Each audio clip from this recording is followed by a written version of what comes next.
एक बार की घटना आपको बताता हूँ। एक बार एक व्यक्ति, शास्त्रों का बहुत बड़ा ज्ञाता, पंडित, अच्छे अच्छे शास्त्र पढ़ रखे, सारे पुराण पढ़ रखे, महर्षि रमन के पास आया और उनसे बोला कि मैं आपसे शास्त्रार्थ करना चाहता हूँ।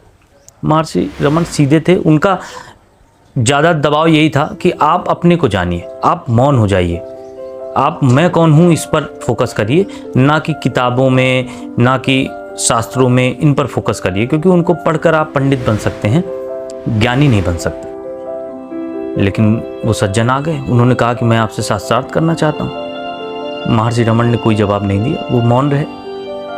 वो बड़ी बड़ी बातें बताने लगे, महर्षि रमन चुपचाप उनको सुनते रहे। थोड़ी देर बाद महर्षि रमन ने कहा कि अपने साक्षी को साधिए। वो फिर थोड़ी देर बाद अपना शुरू कर दिया, उन्होंने शास्त्रों से रटा रटाया ज्ञान, फिर से बोलने लगे। महर्षि रमन ने फिर से उनको रोककर बीच में कहा कि आप साक्षी को साधिए, अपने पर ध्यान दीजिए। लेकिन वो सज्जन फिर नहीं रुके, उन्होंने फिर अपना जो पढ़ के आए थे वो बोलने लगे, लगातार बोलते रहे। तो कहते हैं कि महर्षि रमन एकाएक उठे, उन्होंने डंडा उठा लिया। अब महर्षि रमन जैसे व्यक्ति से ऐसा अपेक्षित था नहीं, कोई ऐसा सोच नहीं सकता कि महर्षि रमन जो है डंडा उठा के मारने लगेंगे। उन्होंने डंडा उठा लिया और उसको दौड़ा लिया। अब वो व्यक्ति भी बिल्कुल आश्चर्य में पड़ गया कि ये कैसे कर रहे हैं, मैं तो इनके साथ आया था शास्त्रार्थ करने और ये तो डंडा उठा लिए।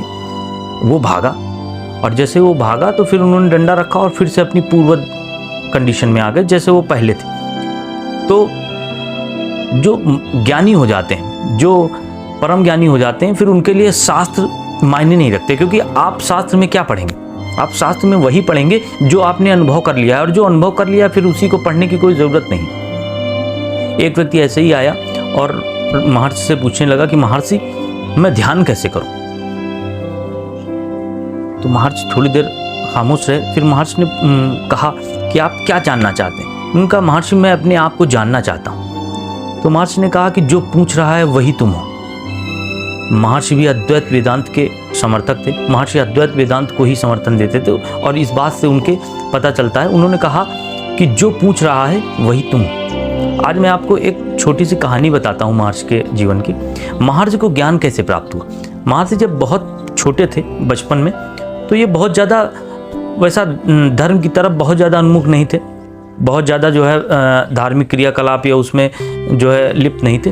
लेकिन एक बार क्या हुआ कि एक बार इनके किसी बहुत अजीज़ की मृत्यु हो गई। ये बहुत ज़्यादा दुखी थे और जाकर अपने घर के पीछे वाले कमरे में लेट गए।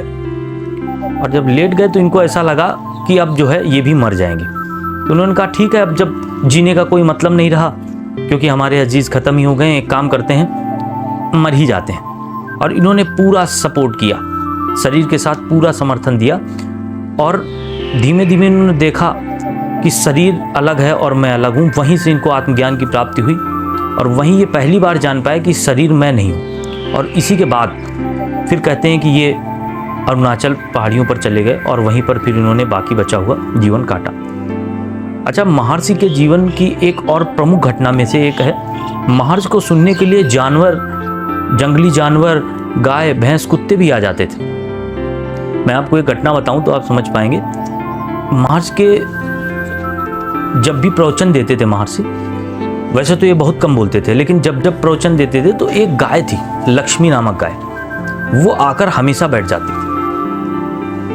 थी। लोग तो देखते और लोग समझते कि आखिर ये क्या हो रहा है, लेकिन महर्षि शायद उसमें कुछ देख रहे थे और वो महर्षि में भी कुछ देख रही थी शायद। जब जब महर्षि आके बोलते तब तक वो आके बैठ जाती और जब तक प्रवचन चलता तब तक वहीं बैठी रहती, महर्षि की तरफ निहारती रहती टकटकी लगाए।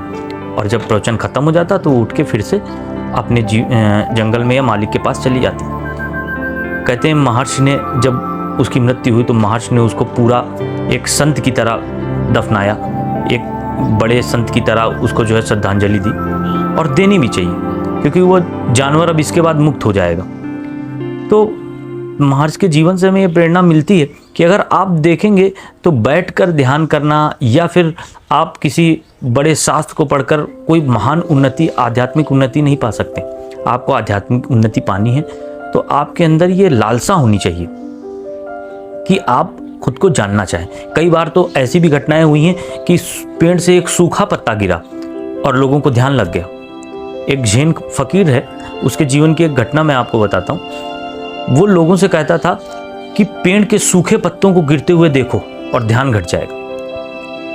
उसके सुनने वाले थे, सब गए, बैठे रहे, बरसों बरसों बैठे रहे। गिरते हुए सूखे पत्तों को उन्होंने बहुत बार देखा, लेकिन ध्यान नहीं घटा। उसके पास आए, उसने बताया कि आप किस मंतव्य के साथ वहाँ पर जा रहे हैं और बैठ रहे हैं। तो उन्होंने कहा कि मेरा तो बस एक ही है, आपने बता दिया है, ध्यान करना है, ध्यान में डूबना है। तो मैं सूखे पत्तों को देखता हूँ और ये मन में इच्छा रहती है कि मैं ध्यान में डूब जाऊँगा। उनका बस वही गलती हो जाती है, जब हम किसी आकांक्षा के साथ बैठते हैं तो कभी हम ध्यान में नहीं जा सकते। ध्यान किसी आकांक्षा के साथ नहीं हो सकता, क्योंकि ध्यान का मतलब ही है कि आप चॉइसलेस हो जाएं, आप आकांक्षा रहित हो जाएं, आप किसी भी एक तरफ को मत पकड़ें, आप एब्सोल्यूट हो जाएं। कोई आपका जो है बायसनेस ना रहे, प्रेजुडिस ना रहे, मन में पहले से ये बना करना है कि हमें ये करना है या ये करना है। आप बस बैठ जाएं और आप देखेंगे धीमे धीमे आपकी ध्यान में उन्नति होने लगेगी। आप बिल्कुल खाली होते जाएंगे। और मन का देखिए एक बहुत बड़ा श्लोक है, सूक्ति में कहूँगा कि मन एवं मनुष्याणाम कारणम बंध मोक्ष, यानी मन ही मनुष्य के बंधन का और मोक्ष का, दोनों का कारण। तो अगर मन को आपने अपने कंट्रोल में कर लिया तो वही मन आपको मोक्ष भी ले जाएगा, और अगर आपने उसको छोड़ दिया तो फिर वही आपको बंधन में रखेगा।